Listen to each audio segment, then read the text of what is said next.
I'm giving you the tools, right? I'm giving you the sandbox. I'm setting the table for you. But it's up to you to decide what you want to eat. Master Chief is human. He's not a machine. He's not a set of armor with a big weapon. He's a human with resilience and courage. You know, and I was so looking forward to this moment because for Master Chief, you know, the stoic soldier, the man of few words, all that. But there was this progression, you know, in terms of his emotional side, even through the first 3 games. But this was going to be the great leap. What happens when that soldier starts to discover his humanity? We had to create a situation that was going to knock him out of his comfort zone.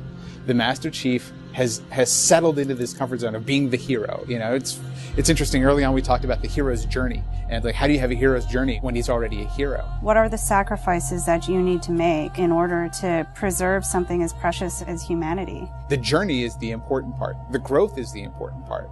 And so really, where does he still need to go as a human? That became the key to not just the story of Halo 4, but the entire trilogy.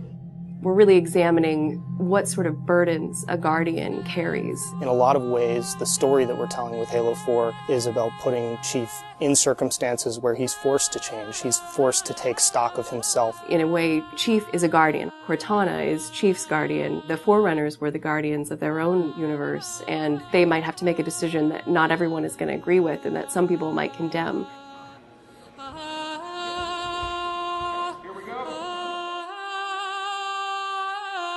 It's almost like you're a little kid and you're just playing make-believe again. So you imagine everything. The table's here. The plinth for Cortana is here. There's a window here. Ready, go.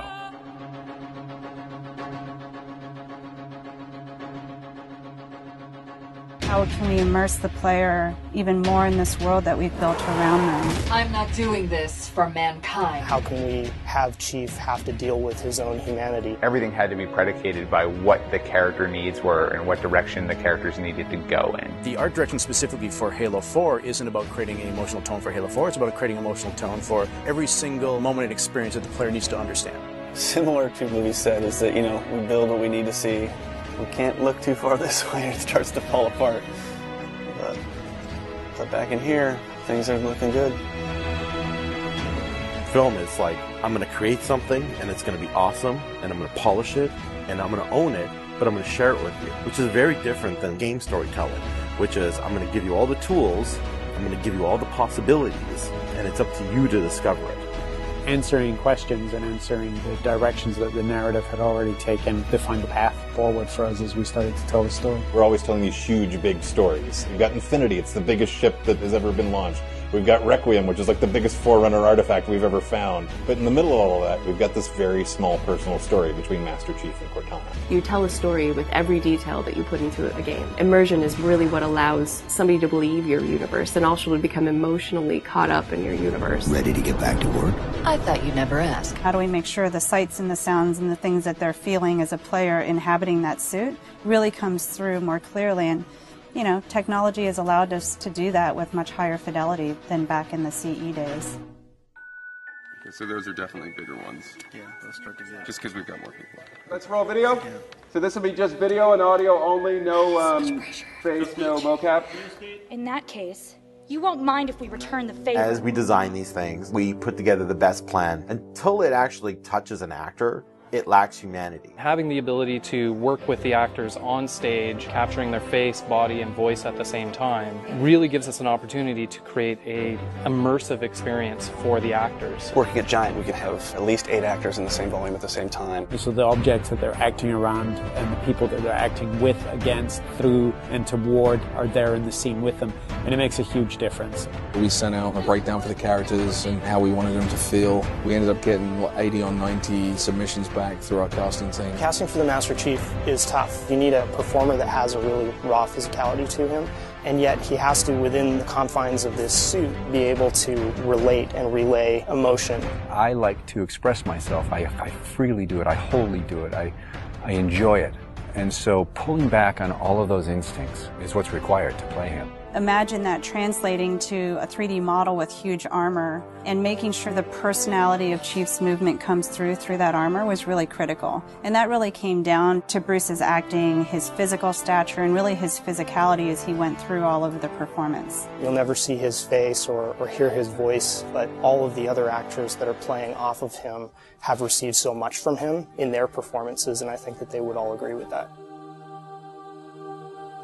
This is the low-res asset of Chief. We were afforded a little bit more budget since he's our hero. From the art process, storytelling is just about engaging the player. You don't have to answer any questions. You don't have to take them through a lot of loops of feeling. If the player is engaged, I think you've got the start. So Master Chief's a difficult one because he's a dude in a helmet.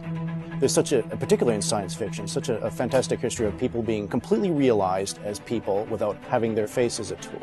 For us, it's making him feel like a real person. We have a nude male sculpt, and then from there we sculpt it on physically a tech suit. And on top of this guy is when we spend time just doing all the details and trying to add some of that functionality, even little bits here and there like Braille, and this just reads 117. I think it's connected to having even more modern visual flow when it comes to his lines, his design, the way you follow the outline of Master Chief. Trying to put it into an area where it feels realistic, that it feels kind of tankish. What do you think of a tank? You think square, you think metal, there's some wear and tear on the edges. So those things we want to grab, put them on the Chief so it communicates that. The fingers are missing here on these. They have armor caps that come on, but he doesn't have armor caps on his trigger finger or thumb finger so that he could have more tactile sense when he's shooting and loading his weaponry. The last thing we just changed was his visor. His visor picks up the elements based on the room that he's in. We want to take every inch of the character to tell a story as much as we can. Above all, he still needs to connect to the player, and they still need to understand him as being that character. It's somebody who's been very loved over the last 10 years.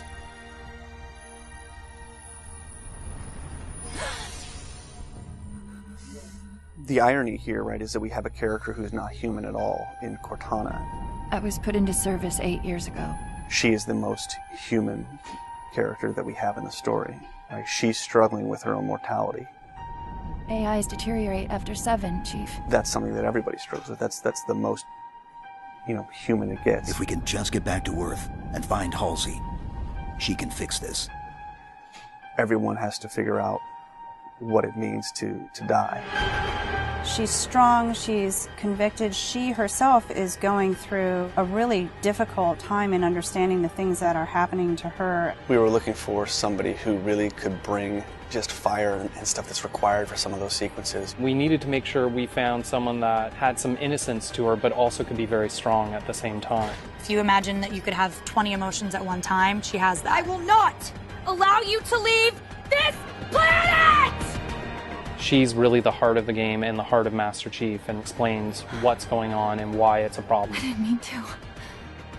I didn't mean to do that. Cortana is certainly our biggest human connection, I think, with the entire story. How can we see these subtle details in her facial structure? It's the Forerunner symbol for Reclaimer. So this is the baseline where we started from Cortana, and then we go through and tweak and modify, having all these different elements moving throughout her that make her feel alive constantly. We wanted to make it to where you could have code flow lines start from every digit from her toes to her hands, and then be able to flow all the way up into her head. What you experience is her taking care of you as a player from a gameplay perspective, but I think you also start to get a sense of how she takes care of the human side of Chief.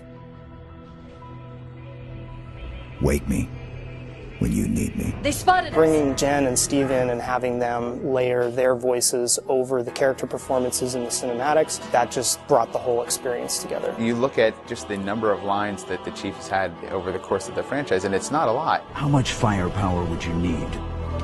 And yet people will immediately call you out on the Master Chief's voice being something very distinctive and important to them. The funny thing is that they've had this off-screen chemistry because they didn't actually meet until last year. Not only is this the first time they've ever sat together on a panel, this is the first time they've ever been in the same room or even met. So seeing them meet and seeing them have that chemistry in real life and seeing how they acted together in scenes just felt like we just missed this opportunity for all these years to actually get them together and get something even more memorable and more exciting out of them. In the beginning, they were great choices for those characters. Steve has this very stoic personality that comes through in his few words. The same way Jen's voice is confident and it's strong, but it can also be playful.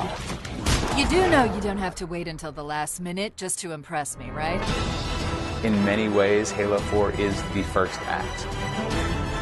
We want a player to be able to ask themselves what it is to be a hero. Is the sacrifice worth it? I often think of him as like Atlas, you know, like he's got the weight of the world on his shoulders all the time. Chief and Cortana are the same person, but she has always been the reflection of his humanity. People don't play Halo to watch a soap opera, and yet you don't want to just be kind of pulp. To me, it's a natural progression of this story, and it takes this relationship to the place it should go to.